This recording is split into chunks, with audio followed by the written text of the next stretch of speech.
Hi there, everyone, and thanks for joining us for this special edition of Mornings with Marit.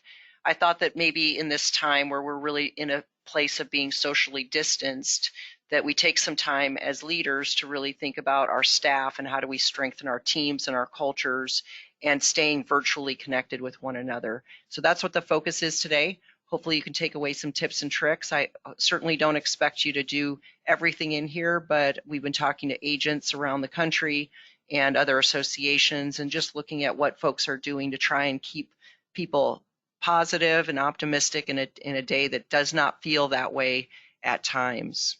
So please, if you haven't, join us on our Facebook page as well. We're continuing to share ideas and thoughts there and sharing our successes as we go. So please join us as a guest on our Facebook page if you haven't done that yet.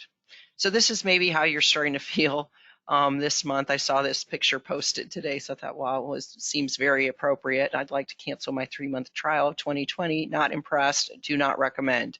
So I know that in this time of seriousness, a little levity is all over social media. I think you've probably seen some of these posts out there, which I like the working from home picture. I'm sure some of you can relate at this point. I certainly can. My favorite one is over there on the far left that I posted myself the other day. The human has been working from home the last couple days, and every so often they let me participate in the video calls. All the other humans cheer when they see me. I'm the only thing holding their company together.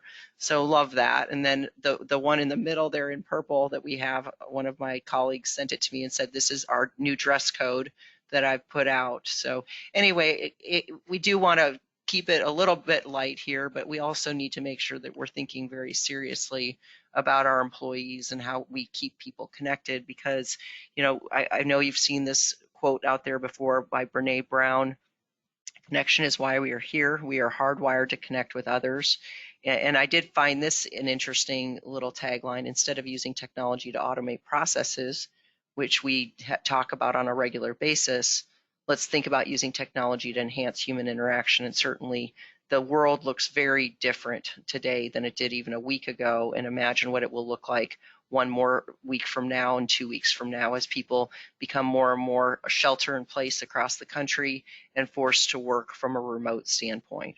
So why did I decide to do this presentation? Well, the main thing is I actually was happy to do a call last week with a group called my OpEx Management Team. It's a program that's sponsored by UFG that we have here. And one of the books that we read in that program is called First Break All the Rules. And we were going through a chapter that is, and the book is by, what's his name? It's a Gallup study poll.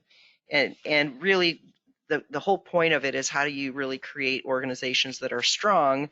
And they talk about employee engagement truly being a key piece of it. And they studied this, and one of the things that they came up with is that at the end of the day, people do need to feel like they're connected, and your job is like climbing a mountain.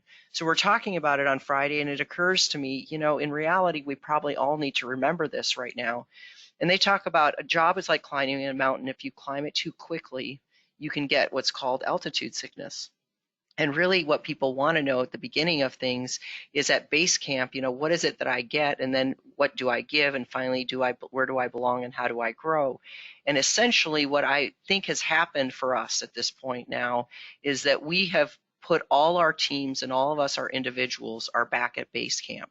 And so what does that mean exactly? Well, people are asking the question, what is expected of me now? And do I have the material and equipment to do my job? And that's become a priority. Less importantly, do I have the opportunity to do what I do best by getting recognition and praise? Certainly we do want people to care about us and development, but suddenly this whole, you know, I have a confidant at work and, you know, my associates are committed to doing quality work. Those suddenly now become a little less of a focus than base camp is for us today in what we're dealing with and what questions that we have to ask. So I thought maybe it appropriate to bring it back to us to say, hey, as leaders, are you making sure that you're taking care of base camp right now and part of camp 1 in order to stabilize your workforce? So what does that look like? Obviously, we've talked about these two things. And one of the things that may be surprising to you, and the reason why I wanted to do this webinar was to get people, if you're a manager who's used to working autonomously, you're used to working remotely regularly, you're a principal that's used to doing your own thing and used to managing yourself in a very different environment, we probably aren't really thinking about what it's like for somebody who's never worked from home before and what that feels like for them. And there are probably going to be some surprises. There may be some that think, wow, this will be awesome, I'll be home. And then they realize, wow, this is not what I really thought it was meant cracked up to be. And then others will thrive and so forth. So what we want to do is create a situation with our employees and our teams to make sure that they are equipped with what they need in order to succeed. So I truly believe that getting Basecamp right is one of the things that we need to do. So getting Basecamp right, what does that look like? Well, first of all, I would encourage you to figure out what questions people have on your staff. And I put together a list here with a variety of people helping me out. You know, people will be asking, how will this affect my work? What does working from home really mean? You know, how do I deal with kids in the house? How do I deal with a barking dog when I have a client on the phone? I think people will be fairly lenient about it and forgiving, understanding that we're really in this extreme situation. But there are folks that will be stressed about what are the rules of the game and what are the guidelines that I should be following, especially those employees who are very process driven and procedural driven. What does that look like, right? They might be wondering, how am I supposed to be communicating with my supervisor or team? Even us, we've said, look, we're not necessarily fully shelter in place yet. So some people may be working remotely, others not. Can I come in the office? Can I not come in the office when it's still in that gray area? How do I answer questions from clients? I know lots of you are sending in questions. What about business interruption? What does that look like? Is insurance an essential service that will be open? We believe that's so, but we don't have it in writing yet. So lots of questions from both you as leaders and certainly your staff are going to wonder how to answer questions and what things you can or can't say. You know, we also in an office environment have natural breaks that we take. And we leave for lunch or we don't leave for lunch. And so you want to protect people to say, look, you need to take a break. That's a natural thing to do. In fact, it's a healthy thing for you to do as well. You may want to be able to answer questions around, how do I coordinate time away from my desk with other staff members? And what schedule should you expect from me at this point? How do I maintain that schedule, and how do I define a productive day? I think that's a key piece. How do people know that at the end of the day, they were successful and should feel good about what they've accomplished? So you may ask your employees, what questions do you have? No question is a stupid question. Working from home the first time, there are going to be nuances that people never thought about, and create an environment where people can ask the questions and they can get answered, because we do want to make sure that we've taken care of Basecamp. What did I get? All right, so now from a standpoint of materials and equipment, let's ask the same question, okay? So this is a big laundry list, and it started with a short one until I talked to a few people, and then they kept bringing up new questions for me. So here's what this looks like. Do I have the materials and equipment to do my job? There's nothing more frustrating for an employee than to feel like they can't do their job because they either don't have the right software, the technology, the answers, the markets. All of those pieces are equipment to do your job. So certainly making sure people have computers and screens. I've heard of a lot of agencies actually sending desktops home with folks. Of course, that's a more permanent solution than a laptop that can come back and forth. We, in fact, have had people come and get their computer screens so that they can work more productively than going from 3 screens down to 1 laptop. Certainly can make a difference. So making sure people know that they have that capability and permission to do that from you. In fact, we had an employee the other day email and say, look, I'm very uncomfortable at my kitchen table. My chair's awful. We certainly have made sure everyone knows that they can come get their chairs here so that they can work in a more ergonomically comfortable environment as well, because we want to keep them safe and healthy. So people will also have questions about access to software and databases, and can you VPN in or not? And so testing those things. If you're not in a situation where you have to work from home yet, I certainly encourage folks to send an employee home for an afternoon to test things. There's nothing worse than to suddenly end up in a place that you don't have an option and you can't test, and here you go. they can't actually get the work done and help take care of their clients. So some folks will ask about scanning capabilities. I know there's a app that I have on my phone called Cam Scanner, so you don't necessarily have to have a printer home. So making sure you look for those resources. One question we've gotten is, hey, if I have to forward my phone and I never have before, because we haven't got my phone set up yet at home, will you reimburse me for data charges in my phone? And our answer, of course, is yes. We want to make sure that you're available and our employees aren't harmed from a financial standpoint because of what we are restricting them from doing and so forth.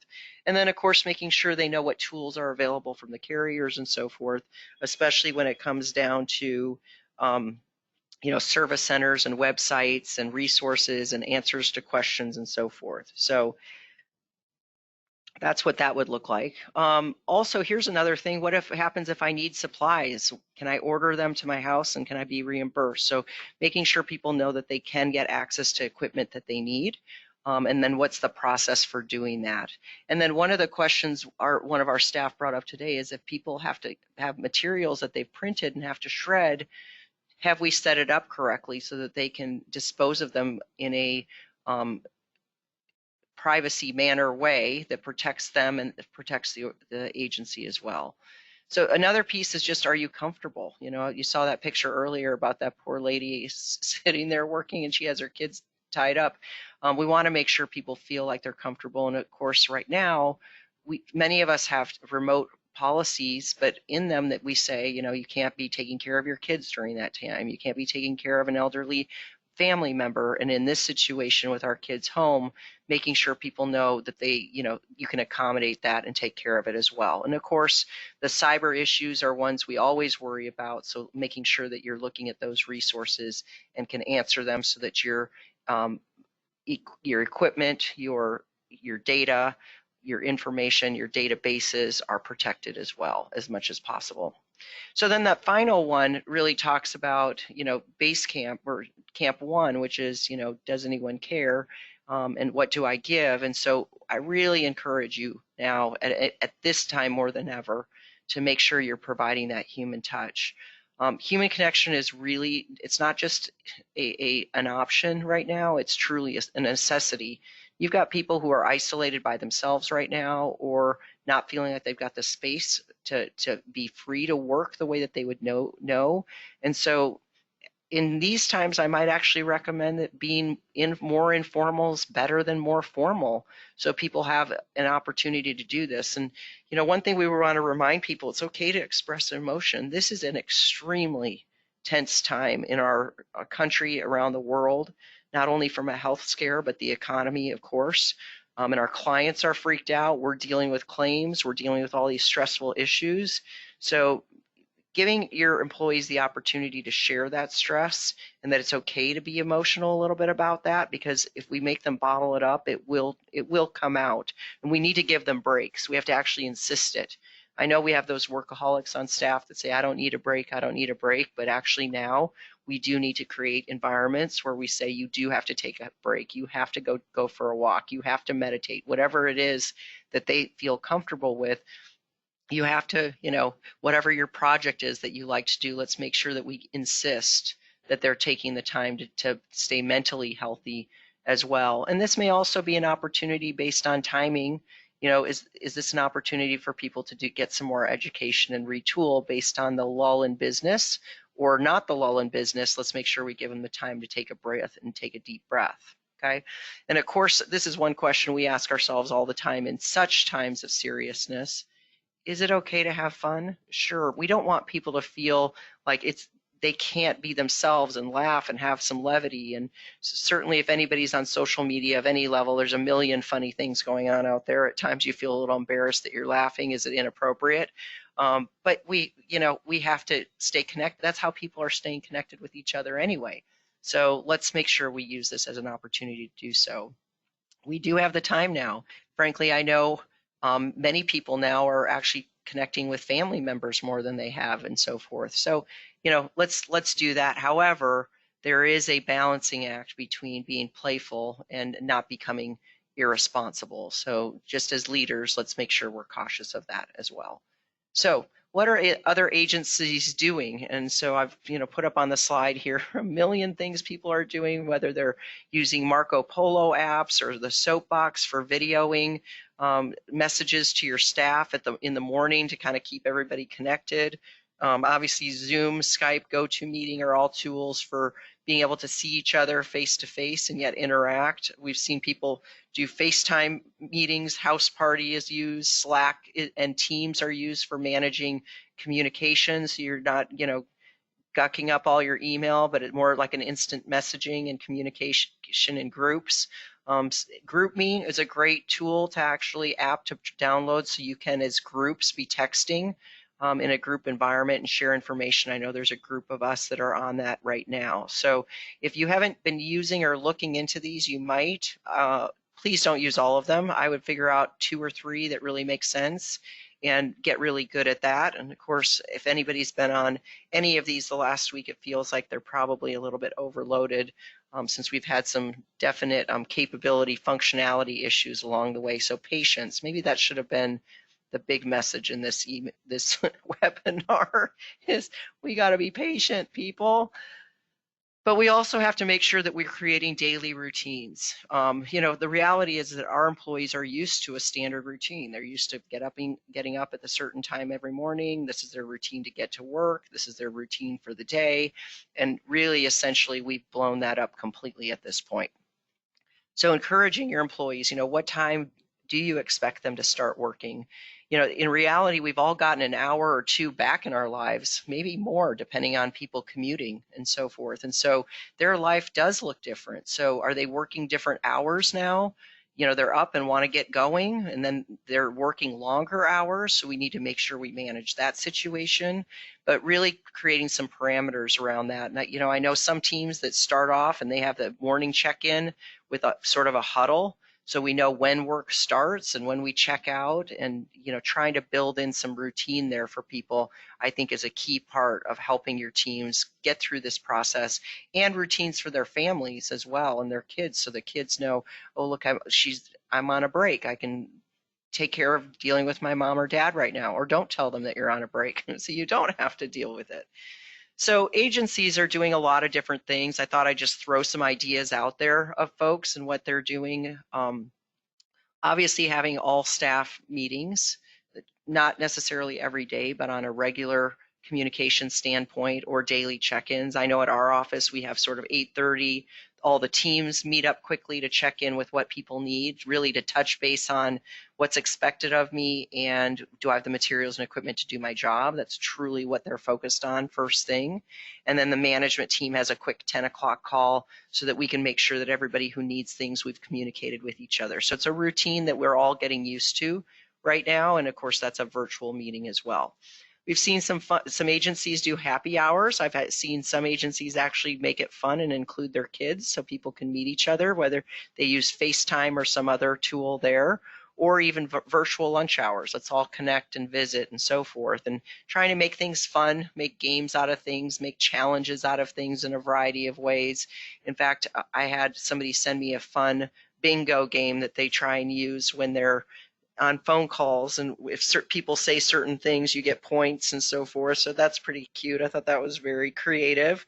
Some are actually creating lunch buddies or creating walking challenges. In fact, that's what some of us are doing is, hey, we're going to use this opportunity to force ourselves to get out there, get a little healthier, stay present and in the moment. And then one group I heard was actually watching a movie together the other day. So kind of a fun way of communicating and sharing with each other as they go and not feeling too connected.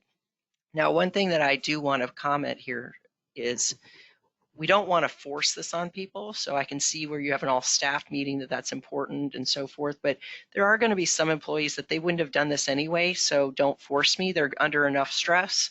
So I would certainly balance when it's a choice and when it's, look, this is something we really need to do for a connection for business, but also watch for isolationism with your employees so you don't have somebody who's opting out and you're not there paying attention to where there might be signs of depression and so forth. So I would say right now we've got to make sure things are prioritized. Our people have to be, our clients, going back to the 80-20 rule we've talked about before, where should you really spend your time and energy right now that's truly important to be doing? And then the other piece that I'm seeing that's happening with people working remotely is it's not necessarily clear how work is delegated. And I've already seen several times where two people have done the same work and you just didn't realize that it was not delegated correctly. And so there is redundant work happening right now. So just as you're going through your processes, as you get off calls, making sure it's really clear now who's on point for this, who's going to do what, as opposed to ending up with 2 or 3 people going and doing research, and now you've just wasted a lot of time. So be really clear when you're delegating who's doing what as you go. So one of the things we've actually done last week is trying to give you some ideas of games that we played or done. Last week I sent out an email to my staff saying, send me the one word that describes your day. This was probably the first day most people worked from home, and they sent back, everybody responded, which was fun. I turned it into a word cloud just to make it more fun from that perspective. But, it was fun. You can see one person said crickets. He was an accounting guy. Matt, all he said was toddler. So I know he's got a 3-year-old. He's running around. He sent me a priceless picture this afternoon, which his little kid in a bucket of water trying to be amused for the afternoon. So that's another piece is, these off hours. Like my kids are awake, they're napping. Can I work here? Can I work there? Being able to give people the freedom to have an opinion there and what makes the most sense to keep them productive and so forth. But you can see that people are, staying focused, and what we want to do is continue to encourage it. So what are some other things folks are doing? Other people are doing different sharing, right? So they actually have a activity a day that they might do. And so I just thought I'd throw up some ideas for you. So if you're wondering, well, what's something we could do once a day, or maybe it's every other day and it doesn't have to be every single day, I would certainly engage your team on, what should we do and how often should we do it? So we don't want to turn this into a game, but remember that social interaction, we don't have to think about it as overtly when people are naturally together on a regular basis. But this is a new time and a new age, and we really do need to be thinking about how do I keep people connected? How do they continue to learn from one another? So we've done the, describes your day. We did one the other day, 3 things you're grateful for. One of Madeline sent out a note about pictures of your pet that were sent around their staff. I think Kara mentioned everyone took a picture of your new workspace so people could see and picture where you're working at. Number 6 there, if you did it this one by day, Kim's team actually had everybody submit a song that they felt described them and then made a game out of it over the week to see who could guess the most common ones. I know everyone's running through Netflix like crazy, so why not share what you're looking at or what movie you'd last watched, or if you had a superpower, what would it be, and so forth. So these are just some creative ideas if you're wondering, well, what are some things I could do with the staff to keep it light and keep people engaged? Lisa sent me a fun one there at number 15. Send pictures in of what ingredients you actually have in your house and let other people recommend what you should make. We may get to that point in a not so funny way pretty soon. So there's that. Anyway, hopefully those are some creative ideas that you can take back to your team and work with. But the big piece I want to leave you with today as we wrap up is really encouraging healthy practices. And we don't necessarily talk about that all the time with our staff, but their health and well-being is really critical. Their mental health and well-being is something that they really need to have. So helping them create habits, routines. Cindy and I at this point, we can still come to work, but even if we're not, we've committed to 3 20-minute walks a day throughout the day and just break away for 20 minutes and get away from, the stress of what we're looking at and the images on the news and the emails of people concerned, and just say, look, I'm going to take some time to take care of myself. And so please think about that. And maybe this is a way we could actually come out of this healthier in the long run. There's also lots of resources available, and I certainly want to commend the Big I. They've got a nice site. We have it at a lot of our signature lines for our emails, but they've got a site. I just took a clip of it yesterday that you can go get a whole lot of things about workplace, whether it's disaster planning, work from home best practices, preparing for a successful remote work environment. So please make sure that you take a look at it. There's also a good article there about cybersecurity that you might want to look at, and practical advice for doing various things. So that website is up there at the top, which is independentagent.com/nsc-resources/coronavirus. So please use the big I as part of your resources as well. And thank you to you guys for keeping that site up and giving us as much information as possible. I will say this, we will be judged by how we handle this, and the compassionate component is going to be a big piece. It's not necessarily the rules about what we have to do, but it's how we do it. And we can make a big difference in our employees' lives right now, considering how much stress they're under, the issues that they're dealing with. We don't know all the issues they're dealing with, whether they even have a spouse who's lost a job or will be losing a job or is no longer working. So there's financial stresses, there's health concerns. I don't want my kids out. Are they carriers? Are they bringing things in? Will I contaminate somebody that I love and care about? Do I have family members that are in senior citizen homes that I can't visit anymore, or in hospitals? So please be really cognizant every moment right now about being compassionate about our employees' stress levels. And I can tell it, I can feel it every day. You can tell people snap a little bit quicker, and you realize, oh, you know what, we're just under strain. So let's take a deep breath and let's take care of each other right now. I saw this several years ago, and just the concept of, in reality, the world is going to slow down for a while. And it's almost like we were on a NASCAR race chasing ourselves like crazy, and all of a sudden a pace car came out and said, there's only so fast you can move right now, whether it's I can't do sales calls because it appears tone deaf, to I'm not sure how to continue working with certain prospects, to boy, I really want to focus now on retention. How do I deal with that and not look salesy, but really caring for our clientele and making sure that we're there for a resource. So I also think about this as a critical time in our economy, where as if we were the cars in this NASCAR race, how do I position myself strategically so when that pace car leaves, we're really set up to go and be agile and be successful as we continue to build and face an unknown future. So I hope you'll pay attention to that. The next presentation we're going to do, if you're interested, is actually going to be on April 9th. Your employees are professional athletes. I'm actually tying this, I'm going to change the presentation a little bit from what I had originally intended, but tying it once again to the book, First Break All the Rules.